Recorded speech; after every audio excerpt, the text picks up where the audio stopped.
Hello, everyone. I'm Saleha, and this is Chai, Chat, and Community.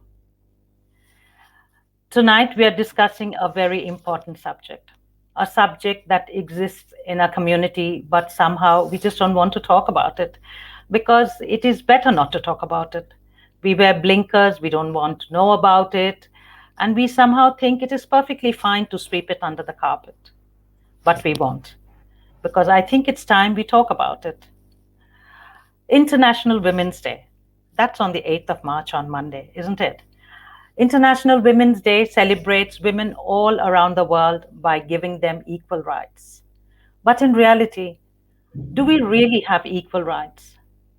Why then do we have so many cases of family abuse during this pandemic? And I'll read out some stats that I received from Victoria Police.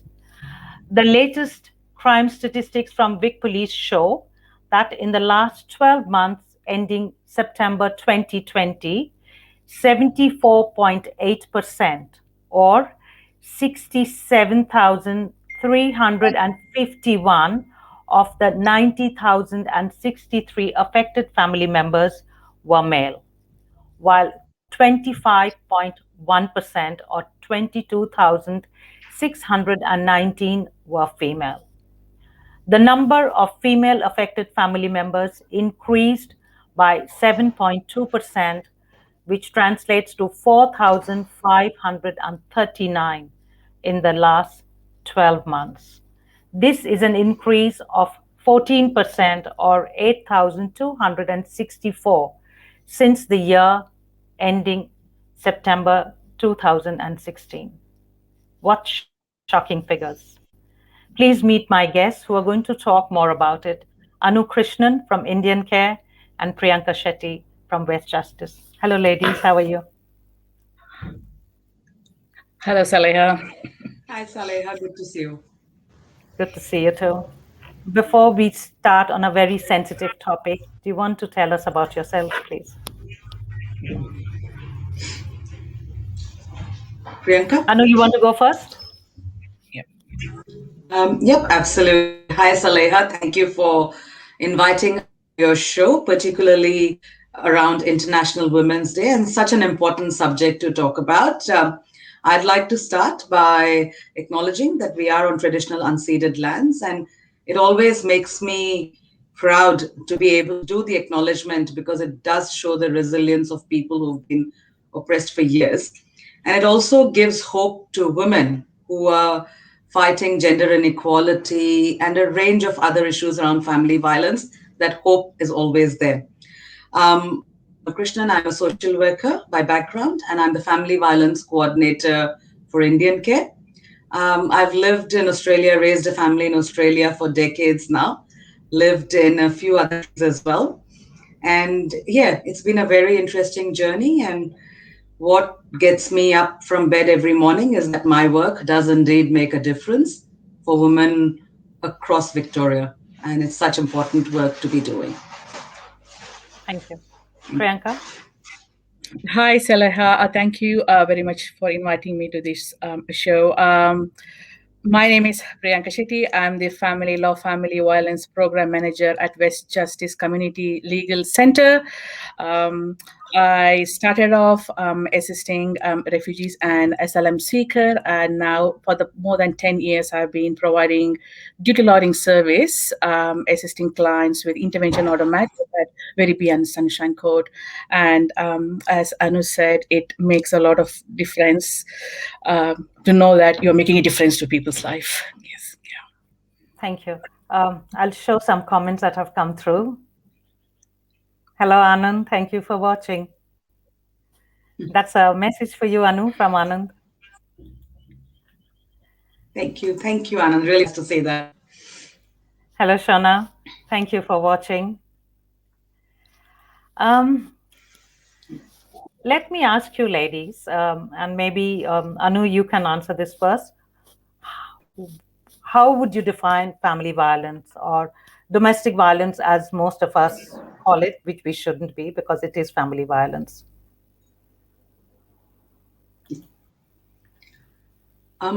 Family violence, as per law, is any act or behavior that attempts to instill fear in another person, and any action that causes any kind of harm to another person. So, when we say family violence, we mean a whole plethora of activities or actions that constitute it. So, it could be what we normally think, like physical violence or sexual violence. But other than that, a lot of family violence are the invisible forms of family violence: emotional abuse, psychological abuse, cyber abuse, which is increasing now, financial abuse. Elder abuse also comes under the definition of family violence. Restricting a person's social access, or restricting their ability to make decisions for themselves, restricting their spiritual and religious activity or cultural activities. Yes. All of these constitute family violence. A single act does not come under the definition of family violence. Family violence is a pattern of behavior. Most people, and that was me probably many years ago, would assume that it's the violence that happens between two people who are in an intimate relationship. Either they are married, or they are partnered, or they are in a boyfriend girlfriend kind of a relationship. But we now know, particularly in communities that are very different to what we understand mainstream communities to be, violence between intergenerational families is also in the definition of family violence, and extended kinship. So if you consider someone to be a part of your family and violence happens in that relationship, that is also family violence. We know that the base of family violence is always about power and control, and unequal power relationships will lead to violence if they are misused. So that's kind of, hopefully, that covers most of the things. Priyanka, did you want to add anything to that? Pretty much you've covered everything. Yes, it is a pattern of abusive behavior in any intimate relationship where one person assumes a position of power and causes a fear in that other person. So, yes, yeah, yeah, Thank you. yeah. Anu, I'll start with a few questions that we have talked about. So I know you received this question, which was, my husband threatens me that if I leave him, I will get nothing. The house, savings, everything is in his name. So, what are my rights under the family violence law? Yeah. Thank you. Thank you, Saleha. And this is one of the main questions that we get as Indian Care. So, Indian Care is an information and referral service, and we provide the ability for people from South Asian communities to access appropriate referrals, particularly in issues of family violence and mental health. And a large part of the community that contacts us is often on temporary visas. So they might be on international student visas, or they might be on partner visas or other temporary visas. And there, when they have violence, often they are threatened by the perpetrator that if they're taken to police, they'll lose everything. And one of the main things that they're worried about is their immigration status. So, what we are able to tell them is that if any family violence is happening in a relationship, they have the right to report it to police and have that matter looked into. They have the right to access support that they're eligible for. And they are also able to access an immigration lawyer who can tell them how their visa or immigration status will be looked at if they're suffering from family violence. But I will Anu, hand over sorry, to Priyanka can to. I just interrupt you there? Sorry, you said the immigration lawyer. So, do they have to pay for the immigration lawyer, or is that paid for by the government? So there are some services, some agencies which provide an immigration legal assistance to women who are suffering from family violence. Organizations such as InTouch have lawyers in place who will help women through that. But with the other things that our clients generally ask about, like, they might have paid or, contributed towards buying a house, savings could be just in one name, or they might worry about access to their children. So, in matters like these, lawyers like Priyanka are probably best placed to reassure women. So, I'll hand over to Priyanka here. Yeah, yes, from the legal point of view, saying, threatening that if you leave the relationship, you get nothing, that is a form of emotional or psychological abuse. There are property laws in place, and lot of factors are taken into account by the court. There is no automatic 50-50 division following a marriage breakdown. The court will take into account the contribution made by both the parties and the future needs. The contribution could be financial or non-financial. The court has to take into account and make sure that the decision made is fair for both the parties, and also they look into questions like the length of the relationship, the kids involved, who lives with the kids live with which parties, and are there any health issues. So there's a lot of factors that is taken into account by the court. Yeah. Thank you. Before I go to the next question, I'll show some comments that have come up. Hello, Kamalpreet. And this message is for Anu. Yeah. Hello, Navanita. That's nice to see that people are watching. Yes. So, are these messages broadcast and shared in different languages and made accessible for potential victims and victims or survivors? So if I could yeah. answer that, there is an increasing awareness that messages just in a couple of mainstream languages are not enough. Many of the women who access services like ours are often people from other culturally and linguistically diverse communities. And increasingly, many agencies are not only sharing messages in different languages, they're also employing professionals from other backgrounds so they can offer the in-language support. So one of the things that we have been very lucky at IndianCare is to have partnerships with community legal services like West Justice, where there is the skill and the cultural knowledge to assist women from multicultural backgrounds, particularly from South Asian backgrounds, which is a large part of our clientele. Of course. Anu, do you want to just say this in Hindi, please? Yeah, absolutely. जैसा कि सब लोग जानते हैं कि ऐसा नहीं है कि यहाँ पर जितने लोग आते हैं उनको इंग्लिश में ही मैसेजेस मिलेंगे और उनको अगर वो इंग्लिश नहीं जानते, अंग्रेजी नहीं जानते तो उनको सपोर्ट नहीं मिलेगा। सर्विसेज को अब पता चल गया है कि ये भी एक तरीके का कंट्रोल है और इस कंट्रोल को इस्तेमाल कर कर अक्सर औरतों को बताया जाता है कि वो एक वायलेंट रिलेशनशिप या फिर जिस रिलेशनशिप में घरेलू हिंसा है वो वहां से निकल नहीं सकती। तो काफी एजेंसीज हैं जो इन लैंग्वेज सपोर्ट प्रोवाइड करती हैं। वहां पर आप अपनी भाषा में सपोर्ट हासिल कर सकते हैं, सपोर्ट के लिए मांग कर सकते हैं। इंटरप्रेटिंग सर्विसेज है। इसके अलावा काफी मेन स्ट्रीम सर्विसेज और एजेंसीज आजकल मल्टीकल्चरल बैकग्राउंड के प्रोफेशनल्स को भी एम्प्लॉय करते हैं ताकि आपको कोई झिझक ना हो या आपको कोई गलतफहमी ना हो कि आपको सपोर्ट नहीं मिलेगा। तो जरूर आप इंडियन केयर या बाकी ऐसी एजेंसीज को फोन करके ठीक रेफरल्स हम आपको दे सकते हैं। Yes, and I have the numbers that people can contact. The numbers are at the bottom of the screen. So if anybody needs assistance, immediate assistance, please dial 000, which is the police. And for if it is not immediate, then the numbers are below the screen. So please keep these numbers handy. So again, Priyanka, what happens if my husband is threatening me and I want to leave? What happens when I go to the police? So there are a couple of things which might happen, and if the matter is taken to the police, one, the police may apply for an intervention order on your behalf. If assault is involved, they can press criminal charges against your husband.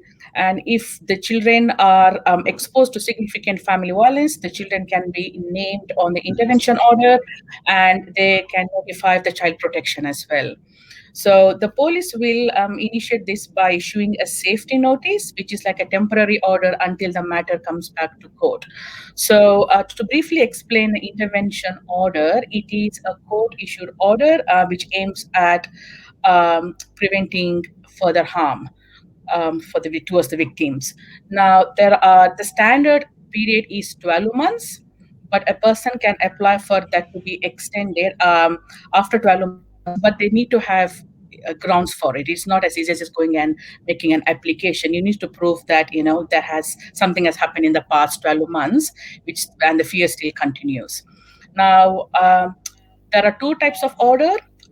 One is called a safe contact order, where both parties can still live under the same roof, but the other party cannot commit family violence. There's another order So, called a full. where are the checks and balances there, Priyanka? So you're living under the same roof, and yet, Yes, the perpetrator is in the same house that you are. yes, yes. It How do is, you know that he will not commit violence again? Where are we the usually checks? we don't usually advise for a safe contact order. Usually, that's usually we have seen that the victims usually want the partners back in the house, and usually we will make the risk assessment. The police usually conduct risk assessment before um, allowing their order to go ahead, and usually they have the duty of care. The magistrate has the duty of care, and only once they are satisfied, then they go ahead to make a safe contact order. And I'm sure Anu has come across the safe contact order which has been made, where but we usually advise the clients that they can, if something happens, you can go back to court and apply for a full order, which is excludes the other party from the house at any point of time. Yes. And the Do you full want no to say contact something? order. No, Priyanka, Sorry. sorry. Yeah, please go ahead. No, no, you were saying, no, continue. Please continue. And there's the other order is a full no contact order, where the other party is totally excluded from the house. We come across a lot of situations where the person against in favor of whom the order has been made, says the order is against the other party, so I'm not breaching the order, so I can contact the other person. Our advice is don't do that, because the other party can then turn around and say, she's trying to get me to breach the order, so I will make one application against her. So our advice always is not to contact unless it is through a lawyer or a professional mediator. So that is a strong advice. And the whole process, the court process, takes around, used to pre-COVID, it used to take around 6 to 8 months, but due to a lot of backlogs, it is around 18 months, isn't it? I know it's taking Wow. around So 18 you months. stay with your Yes, perpetrator it for is. 18 months under the same roof. No, we make sure there's an interim order in place where he's excluded. Yes, yeah, yeah. Okay. It's definitely So you from need a. I'd just like to clarify. Yeah. Yeah, I just clarify a couple of things, Saleha? I think I can see where your Yeah, I'm a bit surprise yes, is. yes. Like I said, so there is a range of behaviors and actions that constitute family violence. So if a person has used extreme physical violence or extreme controlling behavior, then of course the police will apply for the full intervention order, which means the person cannot come near the affected party. They may not have access to the children. They won't be allowed to come back into the house. But if, for example, the person has committed some types of controlling behavior, some types of physical or emotional, or even some types of physical violence, but the victim survivor feels that with an intervention order where he's been told that he cannot commit family violence, that is enough to make sure that she and the children are protected and safe. But there is also a condition that he must not commit family violence, otherwise he will face the consequences, and that is quite serious. This is particularly important for our community because one of the things that keeps women from going to police and making a complaint is that they think if the police come, they'll take my husband away, the family is broken, and there is no other option but separation. But we do know that it is possible to rehabilitate perpetrators who commit family violence. And we do know that men who genuinely want to change their behavior, they can get support to change the behavior. And that's what Yes. a lot of the encouragement around making sure that these different types of orders are put in place. So they give people an opportunity to demonstrate that they do want to change. They want to change their abusive behaviors. They want to create a safe environment for their partners and extended family and children. And these processes allow that. Of course, there might be a case where a person is allowed to stay in the house, but they then become more physically violent, or they commit other types of violence against the partner in breach of the notice that's been issued to them. In which case, of course, that will be revoked and a more stringent order will be put in place. Yes. But let's think of it as a circuit breaker, like a shock to the system, which Yes. allows the affected people to seek support. So Anu, from the time I complained to the police till Yes. the time the what intervention order is issued, how long is that period? Oops. How long is a piece of string? It String. depends. It definitely depends on the load in the system. So, for example, if you call the police, there was a domestic disturbance, and the police came to the house straight away. They saw that there were children present. They saw that there was evidence of a struggle. That could mean that the perpetrator is taken out of the house straight away, and they have immediately gone to the magistrate, gotten an interim order, and those things have fallen into place. The first hearing could be in a few weeks, a few months, depending on which particular court jurisdiction they are, which jurisdiction they are in. And like Priyanka said, in general, the orders are in place for 12 months. That gives enough time for both parties to get the support that they need and decide what to do next. In extreme circumstances, it could be that the initial order itself is much longer. But that's when there has been significant levels of violence, physical violence, and the police and the others can clearly see that there is real imminent danger to the wife or the partner and the others in the house. But then, of course, like Priya said, there is often backlogs right now. And right now, if a person chooses to contest an order, it could be anything between 11 to 18 months, I think, in some courts, isn't it, Priyanka? Yes. And also, if there is any family court proceedings pending, and so the magistrate will be reluctant to finalize the intervention order proceedings until that is finalized. So it just drags on for a couple of years sometimes. Yeah, because the outcome of the family court proceedings will have a bearing on the intervention order proceedings. The same with the criminal cases as well. Yeah.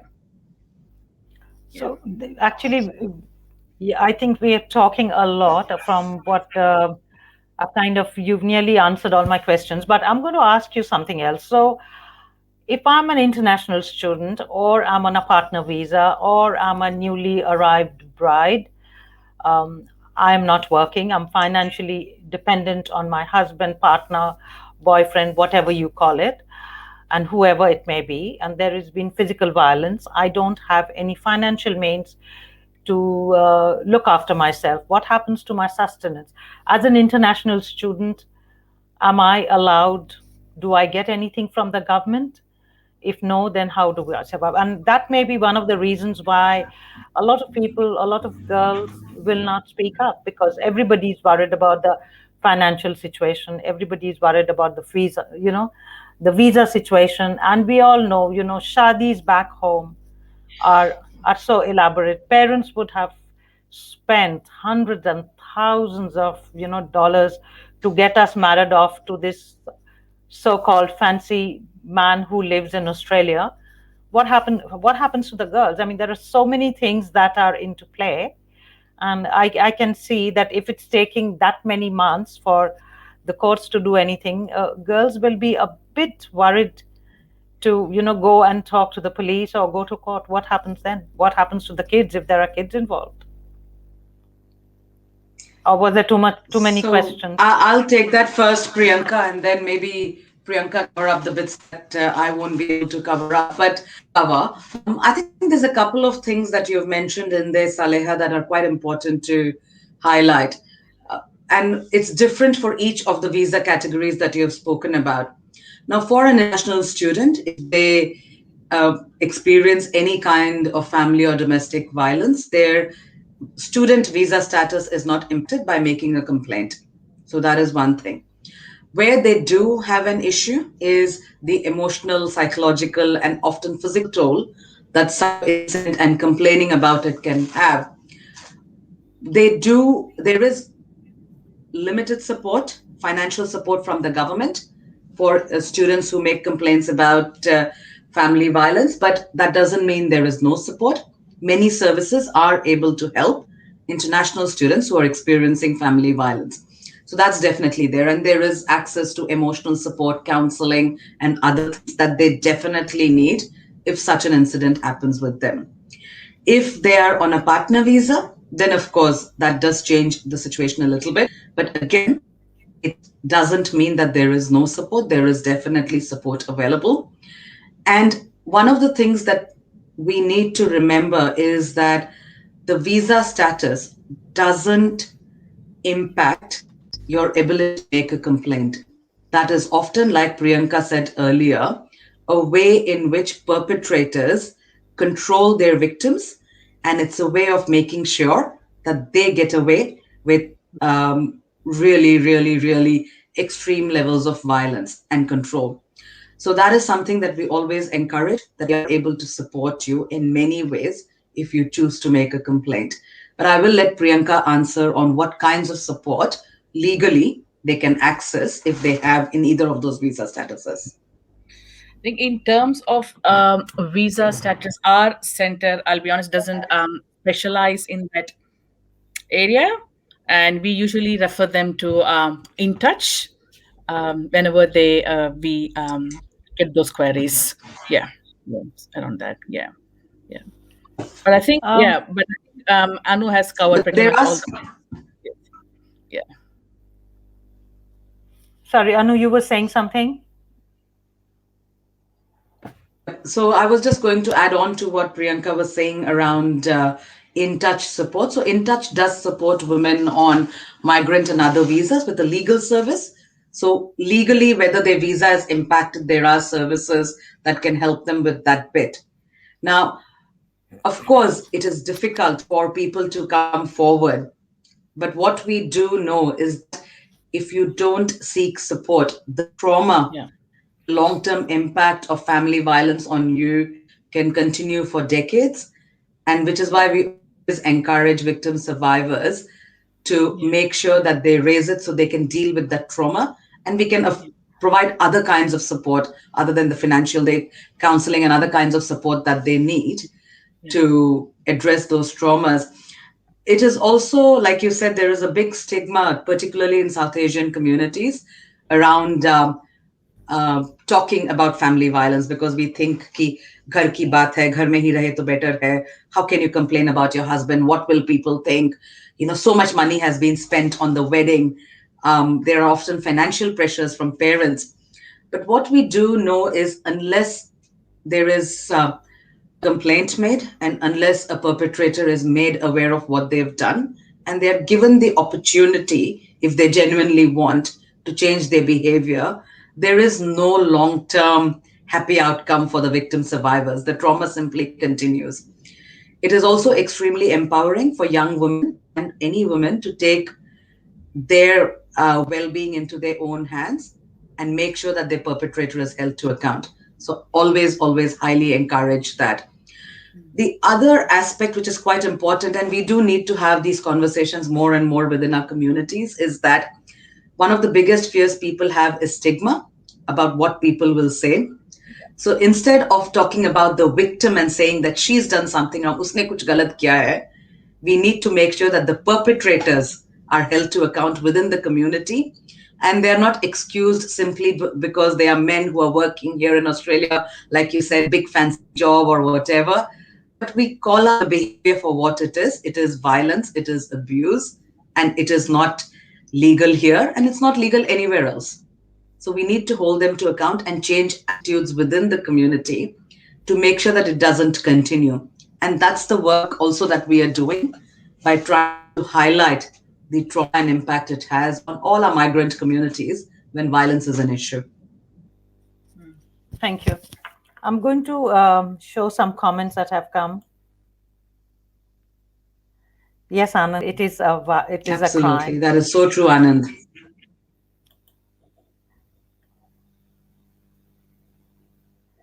This obviously isn't being done. There isn't a personal alarm. connected to emergency services, is it? Is No, that? no, but you do have home alarms that people can install. Those are directly connected to security services. But again, we are talking about extreme situations here, and you are able to get support when you feel that you're at extreme risk. There is safety planning that happens within services. Specialist family violence services actually work with the victim survivor, figure out the level of risk that she and the children are in, to make sure that they've got a risk assessment done and a plan put in place which looks after the security and safety of the victim survivors and the associated team members. So that does happen. Thank you. Yeah.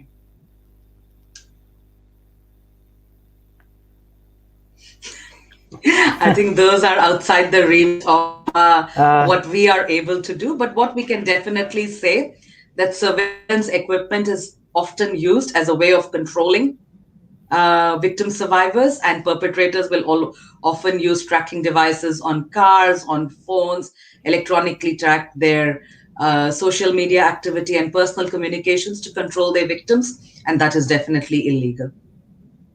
It is good that we are talking about this and we are putting blame solely in the hands of the perpetrator.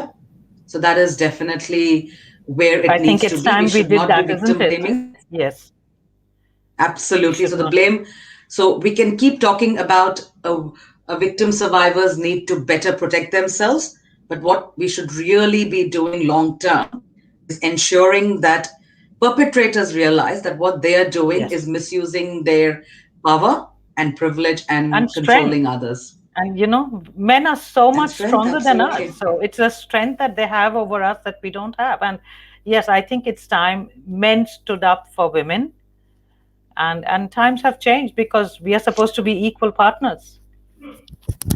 Um, Absolutely true. And I think I would say that while there's a perception that men are physically stronger than women, often that is the case. But what we do need is, we don't need men to protect women, but we do need men who are not misusing their power, privilege, and strength. We need those men to call out and speak up when others around them do the wrong things. So we do know that the four main drivers of continuing family violence are rooted in gender inequality. So when there is stereotyping of women doing certain things and men being able to do certain things, or men condoning other men's bad behavior, where there is little recognition of peer to peer support that men often enjoy, we need to make sure that we are falling out of the traps and speaking up when the wrong things are being done. are men Sorry, doing Priyanka, it, you were Anu? going to say something. Uh, so, Priyanka, please I say, think and then I'm Priyanka was going to going to ask a say question. something. No, nothing. No, no, no. Just shaking my head. I agreed with Anu. Um, Yes. are men calling out bad behavior? Have you seen it in your line of work? Some men Uh, Please. are, and there is definitely a lot of men. We do often say not all men, which is true. And there are many, many, many advocates within men who often are, we have no ambiguity of where their thoughts lie or where their motivations lie. They are calling out the wrong behavior, but we need that done consistently. We need that done sustainably. We need that done publicly. We don't want men to come back to a woman and say, "Oh, I didn't like what your husband said there. I think he said the wrong thing." We need men to say it when it's happening.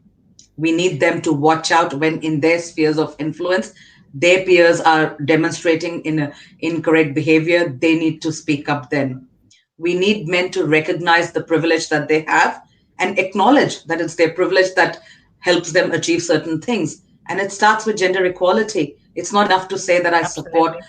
equal rights for women, I support equal pay for women. In your workplace, you need to ensure that those things are happening. In your houses, you need to demonstrate that. So if you have children, they see that you're walking the talk, not just talking about it, but you're actively doing it as Absolutely. well. There is movement, there is a lot of action, but we need more. Here's something that has come through, and I wish I understood what it means. Perpetrators are resourceful in systematic abuse too. Um, I don't know what it means. Does it mean that men are also abused? Yes, we know men are abused, except the percentage is much, much, much lower than women. I don't know if that is the question. How did you read it, Priyanka, Anu? I'll We show this comment that's come from one of the viewers.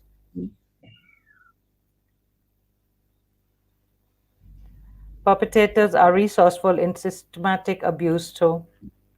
And we do see a lot of male applicants at court, but the degree of violence, as you said, is not as high with the female applicants. The degree of Yes. violence. Yeah, yeah. Anu, have you I seen? actually, sorry, I actually read that slightly differently. I think I read that as perpetrators are also resourceful at systematic abuse, which I read to mean that perpetrators are often very good at using the systems to favor them. For example, what we know typically, and we see this quite Yes, you're right. frequently, Because here comes, particularly within migrant. yes, it goes. Yes, they use the Absolutely. So what system. happens is there's a lot Yes, of. yes, Aram. Thank you. I misunderstood your comment. So Anu, you're right. Sorry, you were saying. And they absolutely do, because often perpetrators, particularly from migrant communities, it's often the perpetrators who are employed. They might have better understanding of the legal system, they have better understanding of the financial systems. So what they do is that they literally choke a victim survivor's access to support by using the systems in their own personal favor, and the victim survivor has no clue because they've kept them isolated for so long. And yes, that is definitely something that we need to address systematically to make sure that greater awareness is built around some of those.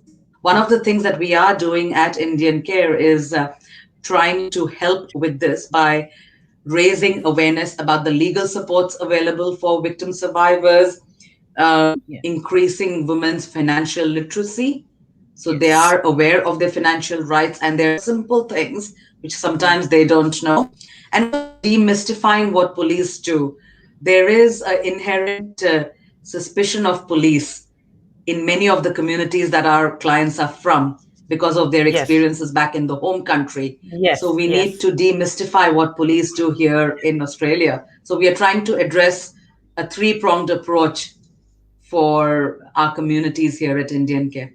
And yeah, especially the women who are on a temporary visa, whom the perpetrator has sponsored, they are in a very highly vulnerable situation there, where they threaten to withdraw the sponsorship. So yeah, they just misuse the law. Yeah. Hello, Jaya. Yes, it's important role for the bystanders too. Yes, it is. And here is a Absolutely. tongue It's in cheek very from important, Anand. and bystanders are almost,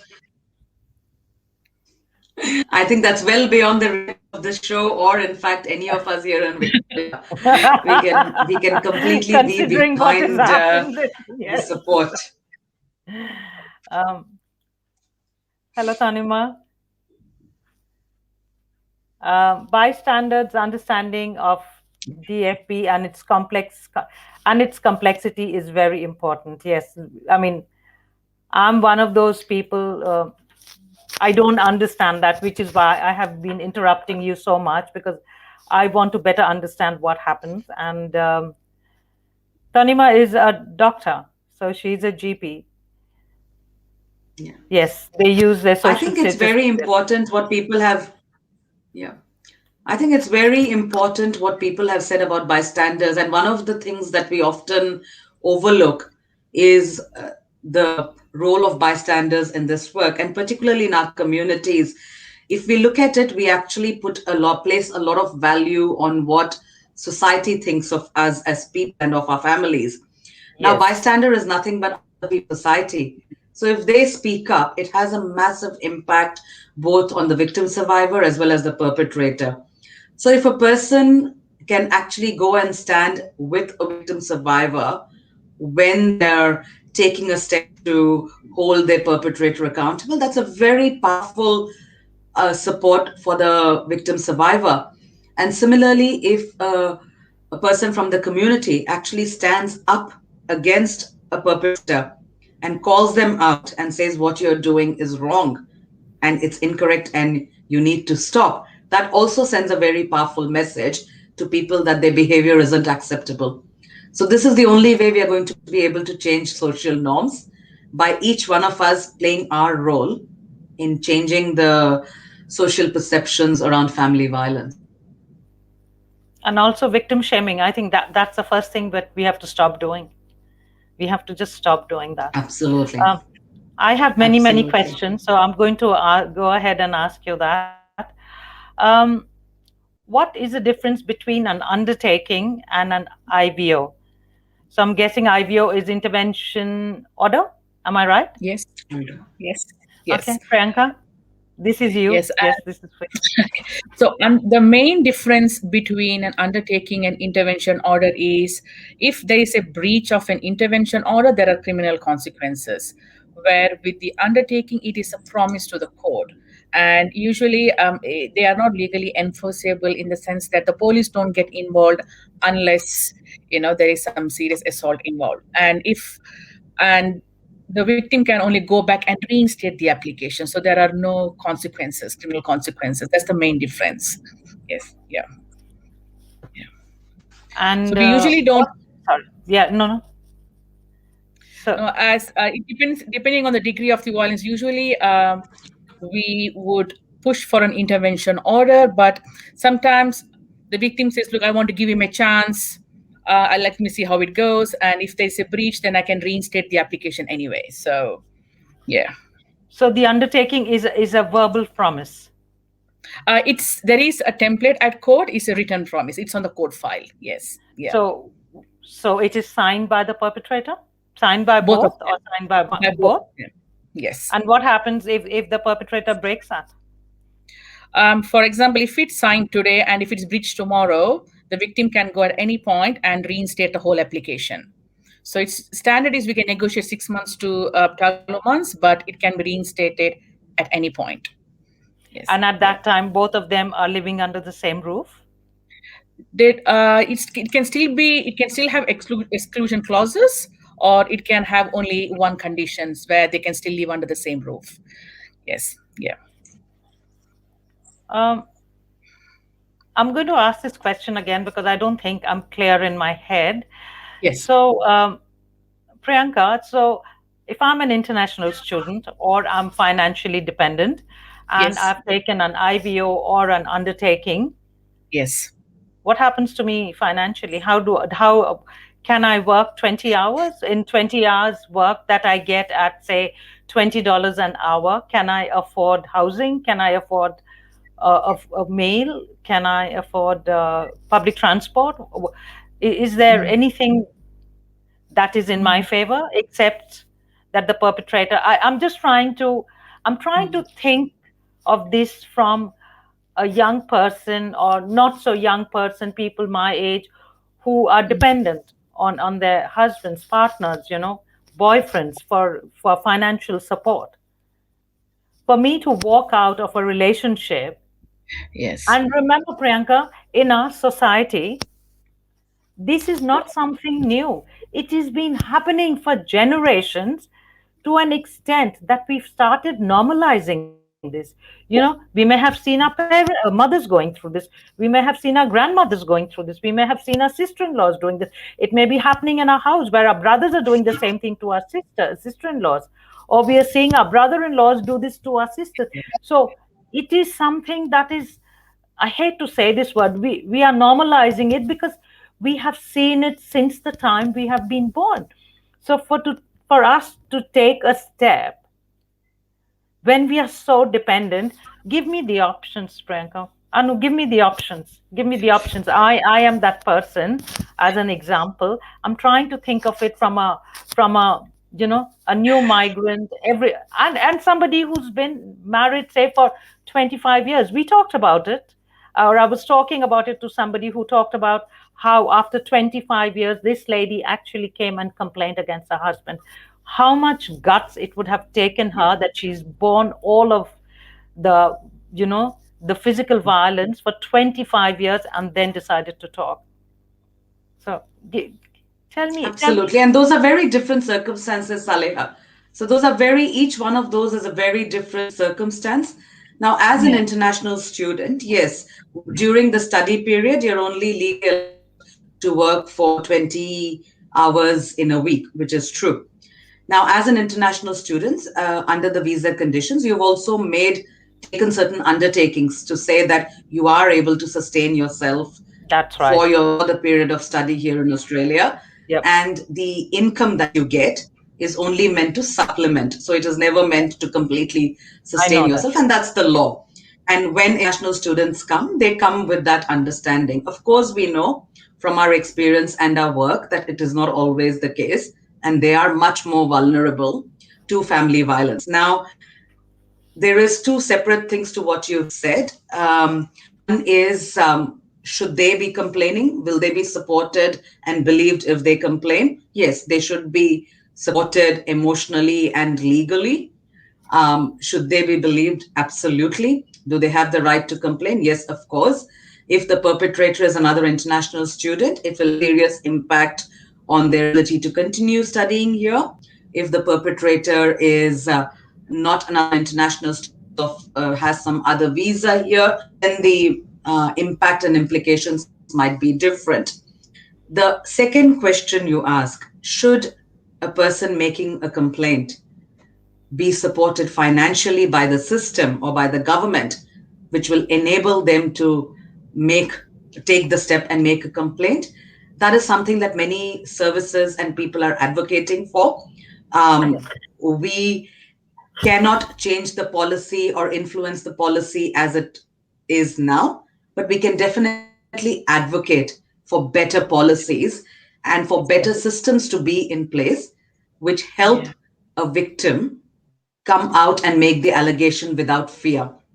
We do know that if a person, for example, is on another type of international visa, is a partner of an international student, or the partner of somebody who's working here who also happens to be on a different visa, if the person is generally responsible for the finances of the family, they still need to continue making those obligations. Okay. You know, if a person is in a living relationship where they're paying rent, then just because they've been kicked out of the house doesn't mean that they don't get to pay rent or for their children's upkeep. They're Okay. still required to meet all their financial obligations. Will they do that? That's a different question. Will they do that happily? That's still another question. How will it be Yeah. enforced if a person doesn't do that? Again, that's a matter for the court and the magistrate. But one thing which I will say is that every action you take as a perpetrator, once a family violence matter has been taken to the next step, what you do impacts your final outcome. And many of us migrants who are used to different legal systems have to wrap our heads around this. So I can see your surprise when you said, oh, they just have to sign it. It's an agreement and a person will just do what the agreement says. Yes, they are required to. We come from systems where we don't put a lot of emphasis on a written undertaking, but here those things are taken very seriously. And there are severe consequences if you don't uh, do what you promised a court of law that you would do. So, Priyanka, have I kind of covered that accurately? Yes. I don't want to Yes. misstate anything, but No, you've covered everything, Anu. Spot on. thank you. Yes. Thank you. Yes. Yes.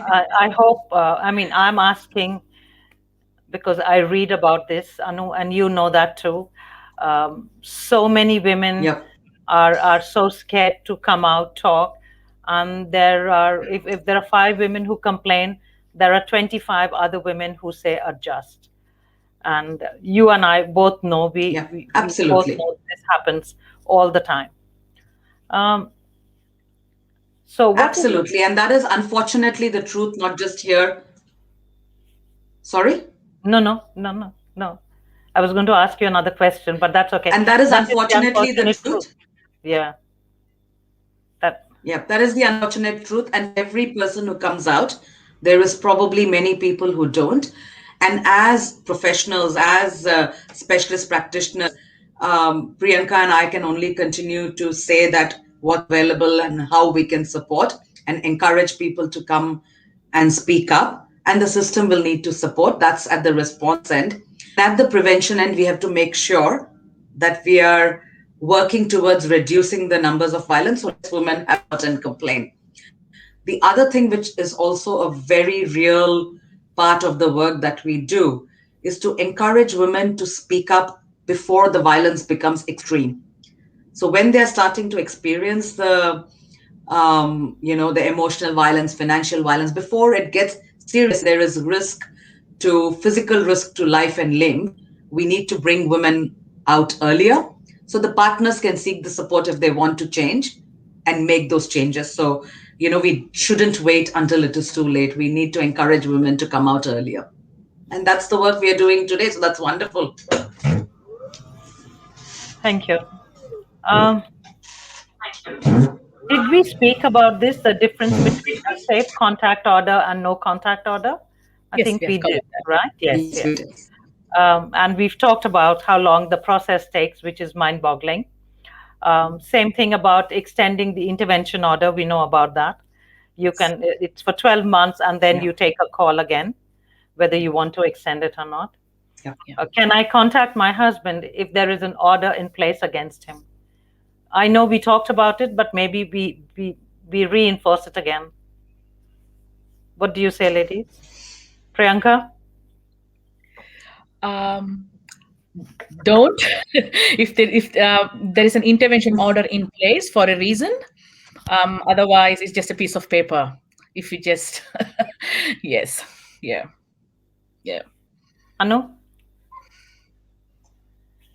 Absolutely. If you are, this is something that a lot of people actually don't understand very clearly, and we need to make it absolutely clear to our clients that if there is a no contact intervention order, then not only can you not contact your partner, like the perpetrator cannot contact their partners, they also cannot ask their friends and family to contact the partner on their behalf.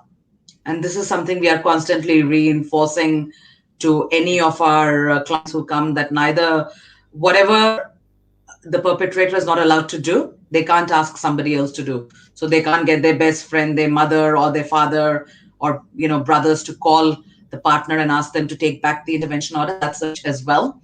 Sometimes it's very practical things, like if the police has taken the husband away in the middle of the night and the wife doesn't know where the keys to the car is, or she's not aware of the security alarm passcode, what is she supposed to do? Then that's something that's often asked. We always say that do not contact the partner directly.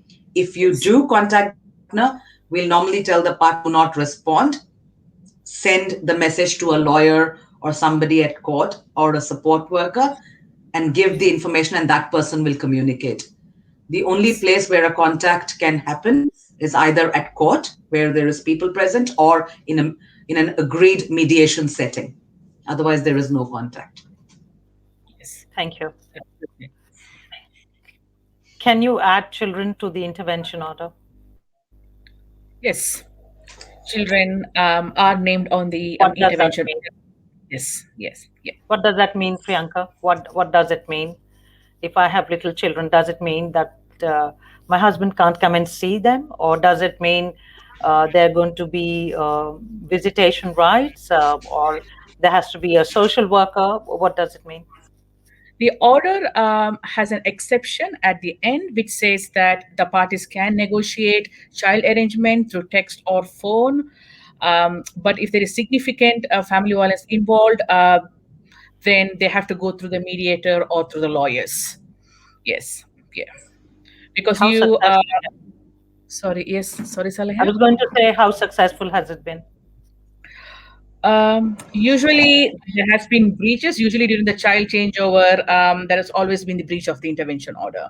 So usually the child changeover happens at outside the police station. That's what we advise the client. So it's in a public place or at the police station. But generally, there have been breach of intervention orders. Yes. So this may sound really stupid, but I'm going to ask anyway. So there are two keys to the house. One is with me and one is with my husband.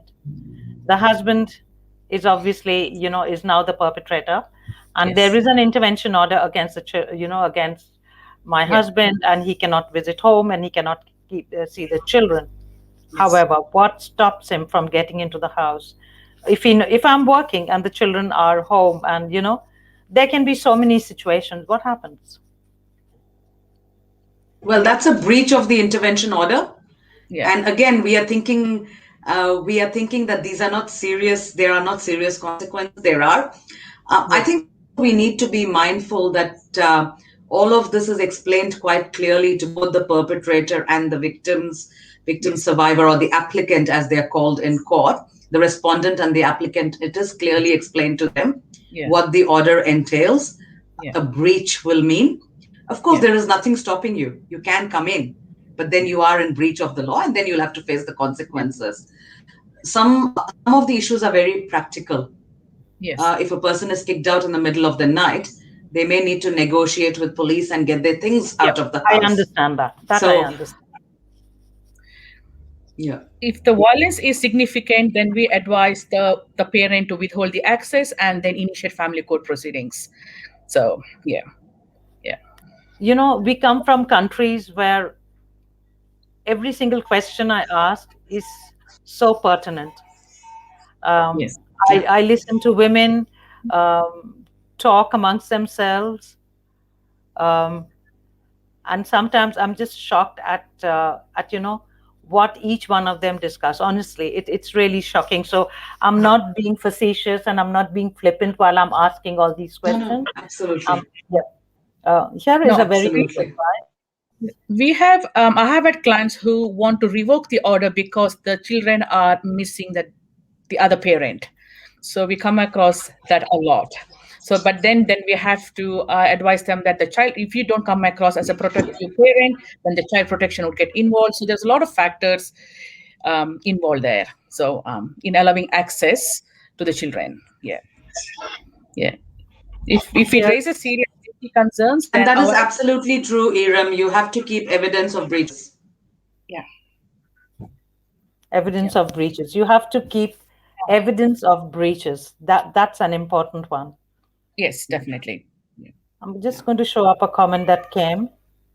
Thank you, Aram. Yes. Ladies, keep evidence of each and every activity. That's the key in the legal system. Yes. Yeah. Yeah. And there is a message from Jaya. Yeah. Yes, of Important. course. Yeah. Definitely true. I'm going to ask the last question of the evening. Anu, this is for you.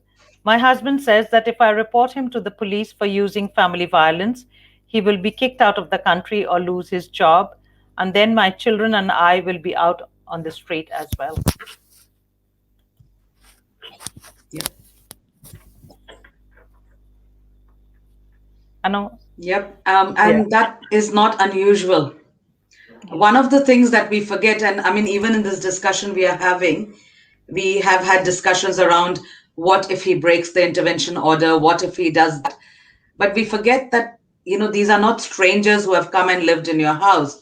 These are people that you have, loved, you have married, you've had children with them, you've had many, probably many happy moments with these perpetrators.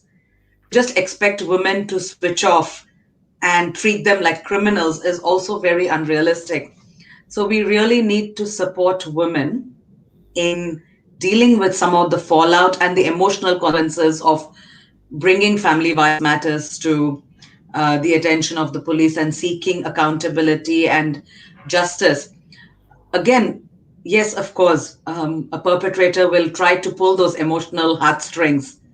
But at every point, we encourage victim survivors to remember that unless we hold a perpetrator accountable for their actions, they're not going to change. There is no incentive for them to change. And it is not just the woman or the victim survivor's duty, job, and purpose to ensure the emotional well being of the entire family. It's equally the other partner's responsibility as well. And that's the way we frame some of these conversations that we have with women when we try to support them in making a report or taking the matter further when they're experiencing family violence. In the end, as professionals, as practitioners, we cannot insist that a woman or a victim survivor take a particular course of action. We can never coerce a woman or force her to take a matter to police or to court, but we can offer support and help her with any decision that she decides to take. Now, if that decision is that she's continuing in the relationship, we can tell her how she can keep herself and her children safe. And we can also tell her how she and her husband can get support for him to change his behavior. If she decides to take the matter further, the legal system will support her, the correctional system will support her, and services will support her in ensuring that whatever she wants will happen. It is a difficult one. Yeah. Priyanka? Look, I echo what Anu says. Yes, totally echo what Anu says. Yeah, yeah. It is a difficult situation at times when, yeah, when we see that women want to, they come forward and then at a later stage they just want to withdraw the application. It's a difficult situation. Yeah, yeah, yeah. Before I end the program, thank you, ladies, and I hope we raise better boys, all of us. Yeah. And I hope this, maybe 1 year from now or 6 months from now, when we do a repeat, Victoria Police gives me stats which are dramatically lower and said that, family violence has really, really come down. I think, and may we raise our boys better, Yeah. because I think once we raise them better, and we as women are as responsible as anyone else to raise our boys. Thank you, ladies. Fantastic. It's been Absolutely. Completely echo that. I'm into that. And I think one of the things that I'd like to say is this International Women's Day, I do hope women become leaders of their own lives and take control of their destiny and raise their voices against family violence. And let us all support them in doing that. Yes. inshallah. Yes. So thank you, Saleha, for being today as well. Yes. Thank you. Thank you, ladies. It has been an absolute pleasure. Thank you so much for this. Thank you. Good night, everybody. Good Hope night. this makes a difference to everybody. And again, may we raise better boys. Good night. Stay Good night. well.